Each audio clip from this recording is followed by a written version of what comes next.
আইনে নিষিদ্ধ, তারপরও বন্ধ হয়নি পলিথিন কারখানা। প্রশাসনের নাকের ডগায় চলছে উৎপাদন, ব্যবহারও হচ্ছে ঘরে ঘরে। পরিবেশ অধিদপ্তর ও প্রশাসনকে ম্যানেজ করে চলছে কারখানা, এমন দাবি মালিকের। তবে পরিবেশ অধিদপ্তরের কর্মকর্তারা বলছেন, বারবার ব্যবস্থা নেওয়ার পরও বন্ধ হচ্ছে না অবৈধ পলিথিন কারখানা।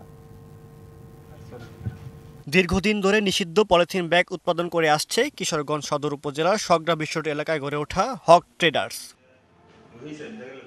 সংবাদ মাধ্যমের কারো আসার খবর পেলে সাময়িকভাবে উৎপাদন বন্ধ করে দেয় কর্তৃপক্ষ। সরিয়ে ফেলা হয় কাঁচামাল ও উৎপাদিত পলিব্যাগ। ক্যামেরা দেখেই চড়া হন কারখানা মালিক মোজাম্মেল হক। দাবি করেন, প্রশাসনকে ম্যানেজ করেই চলছে তার কারখানা।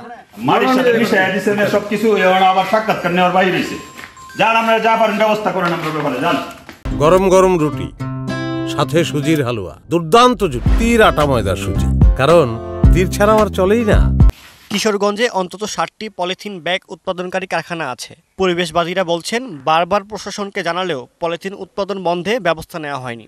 আমরা জানি যে এখানে কার যুগ সাজেশে পলিথিন উৎপাদন হয়, কারা এর থেকে বেনিফিশিয়ারি হয়। কিশোরগঞ্জ শহরে একটা মহলের ছত্রছায়ায় উৎপাদন, বিক্রি, যত্রতত্র ব্যবহার হয়ে যাচ্ছে।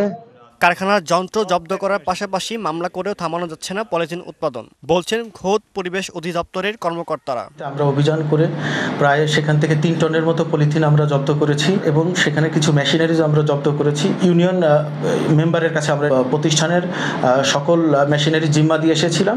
আসছে 1 নভেম্বর থেকে প্লাস্টিক পণ্যের বিরুদ্ধে দেশব্যাপী অভিযান শুরুর ঘোষণা দিয়েছে অন্তর্বর্তী সরকার।